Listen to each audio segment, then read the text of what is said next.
आणि आता बातमी सोलापूरमधून आहे। सोलापूर जिल्ह्यातल्या कुरडूतील मुरुम उत्खनन बेकायदेशीर असल्याचा ठपका ठेवण्यात आलाय। माढ्यातील कुरडू गावातील मुरुम उपसा प्रकरण राज्यभरात चांगलंच गाजतंय। मुख्यमंत्र्यांनी याची दखल घेत आता या घटनेचा अहवाल मागवला होता। जिल्हाधिकारी कुमार आशीर्वाद यांनी माढ्याचे तहसीलदार संजय भोसले यांना अहवाल देण्याचे आदेश दिल्यानंतर आता तहसीलदारांनी जिल्हाधिकाऱ्यांना 3 पानी हा अहवाल पाठवला।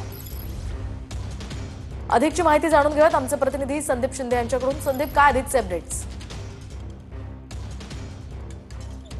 मोहिनी, ज्या पद्धतीने आपण जर पाहिलं तर राज्यभरामध्ये मुरुम उपसा प्रकरण कुरडूचं गाजतंय। ज्या पद्धतीने देवेंद्र फडणवीस राज्याचे मुख्यमंत्री असलेल्या देवेंद्र फडणवीस यांनी या मुरुम उपसा प्रकरणाची कुरडूच्या दखल घेतली होती। त्यानंतर जिल्हाधिकारी कुमार आशीर्वाद यांना अहवाल सादर करण्याच्या सूचना दिल्या होत्या। त्यानुसार माढा तहसील प्रशासनाच्या माध्यमातून जो आहे तो अहवाल जिल्हाधिकारी कुमार आशीर्वाद यांना पाठवण्यात आलेला। या अहवालाची प्रत टीव्ही यांच्या हाती लागली असून हा अहवाल जो आहे तो या अहवालात स्पष्टपणे कुरडूमध्ये झालेला मुरुम उपसा हा बेकायदेशीर आणि विनापरवाना असल्याचा ठपका जो आहे तो या अहवालातून मांडण्यात आलेला आहे। आपण जर पाहिलं तर या अहवालात म्हटलंय की 31 ऑगस्टला कुरडूचे ग्राम महसूल अधिकारी जे आहेत ते घटनास्थळी गेले होते, मात्र तिथं सरकारी कामात अडथळा आणला आणि गावच्या नागरिकांनी जे आहे तो मज्जाव केला कारवाईस। मात्र त्यानंतर जी वेगवेगळ्या पद्धतीची माहिती आली दादाराव माने या नक्कीच संदीप, या संदर्भातले अपडेट्स घेत राहणार आहोत। तुर्तास धन्यवाद दिलेल्या या सविस्तर माहितीसाठी।